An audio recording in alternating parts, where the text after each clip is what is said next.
Salam kamir, kekaguman ilahi mengarah pada iman dan rahmat. Saudara-saudari yang terkasih, saya punya Jason. Jason ini adalah anjing yang unik karena apa? Lahir tanpa ekor. Ya, ini coba lihat. Tidak ada ekornya. Tar, ini wah malah kencing ini nih. Ya, ini lucu. Anjing lahir tidak ada ekornya, maka namanya Jason. Tetapi tentu saja ini menjadi kekasan bagaimana anjing yang menarik. Ternyata papinya itu namanya Jordan. Itu juga nggak punya buntut, nggak punya ekor sejak lahir. Jadi bukan dipotong, tetapi ini sungguh-sungguh genetik. Bapaknya itu tidak punya buntut atau ekor sejak lahir, maka ini anaknya 3, yang satu buntutnya separuh, yang satu seperapat, yang satu sama sekali tidak punya buntut. Ini Jason ini. Tentu saja ini menjadi anjing seksi kalau dari belakang, tetapi kasihan kalau lari dia tidak bisa belok, selalu nabrak ke depan kalau kenceng karena tidak ada kendali atau ekornya. Nah, ini Jason, anjing yang seksi pantatnya karena nggak punya ekor. Saudara-saudari yang terkasih, rupanya papinya ini juga tidak punya ekor, Jordan. Dan sayangnya sedih sekali, coba lihat si Jason sedih. Karena 12 hari ini Jordan hilang. Dia keluar dari rumah pagi-pagi untuk mungkin BAB dan kebutuhan-kebutuhan lain. Kalau pagi sudah biasa, tapi sampai siang tidak pulang. Dan itu sudah 12 hari sampai sekarang. Teman saya Romo Suryo yang memelihara sejak lahir merasa sedih, kehilangan, karena Jordan itu sudah hilang dan mungkin sekarang sudah tidak jelas kemana rimbanya, tidak ada harapan pulang. Dan anaknya juga yang sama-sama tidak punya ekor, ini menjadi sedih juga. Saudara-saudari yang terkasih, ekor menjadi sesuatu yang penentu. Anaknya tidak punya ekor, si Jason, tapi Jordan bapaknya juga tidak punya ekor. Maka anak tidak jauh jatuh dari papanya. Itu kalau buah tidak jatuh tidak jauh dari pohonnya. Itu perumpamaan Jason juga. Nah, maka saudara-saudari yang terkasih, ini Jason bisa ngompol ini kalau saya pegang terus ini. Maka saya lepas dulu supaya tidak ngompol di baju saya. Saudara-saudari yang terkasih, rupanya si Jason tadi anjing yang tidak punya ekor. Papinya itu juga nggak punya ekor, Jordan, yang sekarang hilang. Dia makanya sedih. Kokonya ekornya hanya separuh. Kokonya lagi ekornya hanya seperapat. Karena itu semuanya jantan. Dan saudara-saudari yang terkasih, itu rupanya genetik. Karakter tidak jauh dari induknya, dari papinya. Kalau buah jatuh tidak jauh dari pohonnya, maka itu perumpamaan yang pas karena karakternya mirip-mirip, yaitu tidak punya ekor atau anjing buntung. Saudara-saudari yang terkasih, Injil hari ini berbicara tentang ajaran Yesus, perumpamaan-perumpamaan yang menarik. Yesus mengatakan, pohon itu dikenali dari buahnya. Tidak mungkin pohon semak duri berbuah ara atau buah ara.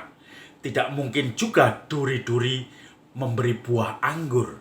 Pasti duri memberi buah duri. Pohon anggur memberi buah anggur. Itu yang dikatakan oleh Yesus. Tidak mungkin orang baik itu mengeluarkan hal-hal yang jahat. Orang baik mengeluarkan barang-barang yang baik dari perbendaharaan apa yang dia milikinya yang serba baik. Orang jahat mengeluarkan hal-hal yang jahat, barang-barang yang jahat dari perbendaharaannya yang jahat pula. Maka kalau orang saru orang yang sering ngomong jorok itu dipertanyakan apakah dia juga mengeluarkan dari perbendaharaan hatinya yang jorok. Karena banyak teman-teman saya sering ngomong jorok ya. Kecuali orang yang cadel ngomongnya hanya jolok bukan jorok ya. Tapi saudara-saudari yang terkasih, rupanya Tuhan memberikan pelajaran rohani, indikator untuk menilai kebaikan dan keburukan atau kejahatan adalah buah-buahnya. Itu jelas sekali. Ekornya, kalau tadi nggak punya ekor induknya, anaknya juga nggak punya ekor. Tetapi juga orang-orang yang sungguh-sungguh ini menunjukkan ketika dia punya buah yang baik dari hasil pekerjaan dan perkataannya, disitulah dia sumber kebaikan. Tetapi ketika mengeluarkan yang jahat, itu perbendaharaannya adalah kejahatan yang dikeluarkan dari dalamnya. Maka saudara-saudari yang terkasih, Yesus melanjutkan pengajarannya. Ternyata ada orang yang berteriak, Tuhan, Tuhan, tetapi tidak pernah melaksanakan perintah Tuhan. Orang yang berteriak, ya Allahku, tolonglah aku memujimu, aku umatmu. Tetapi dia tidak pernah mendengarkan dan melaksanakan perintah-perintah Tuhan. Ini yang juga terjadi dalam masyarakat. Maka Yesus melanjutkan, barang siapa mendengarkan dan melaksanakan perintah Bapakku, dia seperti orang mendirikan rumah di atas batu karang, batu padas sebagai pondasi. Angin datang dan badai menerjang, rumah tetap kokoh tidak goyah. Tetapi orang yang mendengarkan sabda Tuhan tidak pernah melaksanakan, seperti orang yang membangun rumah di atas pasir. Sedikit saja goncangan, angin, badai, robohlah rumah itu. Ini pelajaran yang sangat berharga dari Tuhan tentang mengenali buahnya sekaligus membangun dasar-dasar iman yang kuat.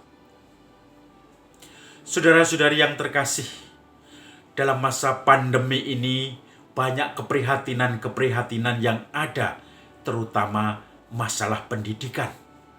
Kita tidak bisa mendapatkan pendidikan di sekolah-sekolah untuk anak TK, SD, SMP, SMA, sampai perguruan tinggi. Online. Untuk budaya Indonesia, aktif belajar sendiri masih susah. Banyak orang kalau tidak diberi tugas-tugas, tidak mengerjakan, tidak belajar. Maka ini menjadi keprihatinan dalam kualitas pendidikan di Indonesia. Anak-anak SD, anak-anak SMP, anak-anak SMA, begitu saja lulus, mengerjakan tugas, tidak mengerjakan tugas, lulus, ikut online saja, lulus sekarang. Tidak ada yang tidak naik kelas, tetapi selalu naik kelas. Tinggal kelas itu tidak ada rumusannya, karena orang terancam pandemi. Saudara-saudari yang terkasih, rupanya tidak hanya pendidikan intelektual yang mengalami prahara, tetapi juga pendidikan karakter, pendidikan iman, pendidikan kedisiplinan, pendidikan untuk menjadi orang atau anak-anak yang distinktif atau membedakan, discernment, membedakan roh. Dan ini menjadi semacam kebobolan dalam setiap keluarga. Diharapkan memang sekarang waktunya keluarga kuat saling mendukung pendidikan untuk anaknya. Tetapi ini justru kadang menjadi beban orang tua, karena orang tua menjadi stres. Anak-anak lebih taat kepada gurunya daripada orang tuanya. Kalau diajari orang tuanya malah mendebat, bikin ribut, dan seterusnya. Di gereja juga tidak ada pendidikan iman. Bina iman anak online sudah terjadi di Paroki Santo Lukas setiap hari Minggu. Tapi mungkin karena sudah terlalu lama, maka anak-anak pun lama-lama bosan juga cari hiburan lain. Pendamping harus mencari dengan susah payah metode supaya anak-anak bisa ikut online di dalam pendidikan bina iman anak ini. maka itu juga menjadi satu krisis iman. Mungkin satu generasi ini bisa menjadi mengkhawatirkan, rentan, karena tidak ada pelajaran di gereja bina iman anak. Tidak ada pelajaran di sekolah, pelajaran di mana anak-anak dididik dengan kedisiplinan, dididik dengan budi pekerti, mana yang baik dan mana yang jelek. Juga anak-anak di rumah akhirnya tidak terlayani dengan baik, tidak terperhatikan orang tua dengan baik, karena orang tua pun juga khawatir, ketakutan dengan virus ini. Maka saudara-saudari yang terkasih, kita nanti akan melihat hasil pendidikan ini dari buahnya. Bagaimana anak-anak ini nanti jadinya, apakah karakter-karakter mereka menjadi anak yang matang, yang bisa diandalkan, yang juga bisa tidak gagap dengan teknologi keilmuan, yaitu entah itu teologi keilmuan, tidak gagap dengan teknologi baik informasi, tentu saja sangat berkembang karena semua sekarang pegang HP, tetapi juga sains, matematika, biologi, fisika, semuanya itu perlu didalami. Tetapi juga relasi dengan orang lain yang tidak didapatkan, yaitu sosialisasi, bagaimana menghormati orang lain, karena selama ini terkurung dengan media sosial, baik sekolah, pergaulan, Zoom, dan semua program-program kegiatan pendidikan. Bahkan bina iman pun yang diusahakan juga dengan Zoom, tetapi tidak tersentuh bagaimana sosialisasi antar sahabat satu dengan yang lain. Maka kita menjadi khawatir dengan buah-buah yang akan dihasilkan nanti. Saya mengenal satu anak yang masih muda, masih kecil sebetulnya, baru 4 tahun, 5 tahun, kurang lebih seperti itu. Tetapi sekarang hidupnya sudah terserap dengan HP. Apa-apa HP. Kalau dia tidak pegang HP, dia akan menangis, akan menuntut orang tuanya supaya dipegangi HP. Maka dia bisa bermain game. Padahal masih umur 4-5 tahun. Dia bisa mencari menu-menu yang membuat dia senang. Entah itu permainan, entah itu film-film kartun. Tetapi juga tidak jarang ketika tidak terkontrol, dia mencari sesukanya. Bahkan kita tidak jarang mendengar orang tua atau bahkan opa omanya kaget ketika tiba-tiba ada barang datang karena cucunya bermain HP dan tanpa sengaja memencet membeli generator atau mesin diesel yang dipakai untuk mengairi sawah. Ternyata dia harus mengeluarkan uang jutaan karena cucunya yang baru main-main HP itu sudah membeli secara online. Dan ini yang menjadi kegagapan orang tua, para pendamping dengan segala situasi yang baru. Maka saudara-saudari yang terkasih, semoga kita semua bisa mendampingi anak-anak kita untuk bisa mendengarkan firman Tuhan dan melaksanakannya dalam kehidupan sehari-hari, dalam pergaulan, baik secara medsos maupun pergaulan yang sungguh-sungguh real, ketemu secara fisik. Semoga kita pun bisa menelorkan, menghasilkan anak-anak didik kita yang berkualitas. Jangan sampai ada orang yang kecewa pada anaknya dan mengomentari anaknya. Kamu anak siapa? Seperti Jordan melihat anaknya sendiri. Jason, kenapa kamu anak-anak tidak punya buntut, tidak punya ekor? Padahal itu anaknya dia sendiri dan dia juga tidak punya ekor. Kalau ada bapak, orang tua mengatakan kepada anaknya, kamu nakal sekali, kamu anak siapa? Padahal mungkin kenakalannya sama dengan orang tuanya. Tetapi tentu saja ini menjadi masukan kita semua. Semoga Anda semua belajar dari ajaran Yesus kali ini, yaitu memberikan buah dari hasil yang baik, keluar dari seluruh perbendaharaan kita yang baik, sehingga membuat orang lain berpengharapan, bergembira, tidak terteror, tetapi terdukung dalam setiap kesedihan, putus asa, menjadi mendapatkan kegembiraan dari Anda semua.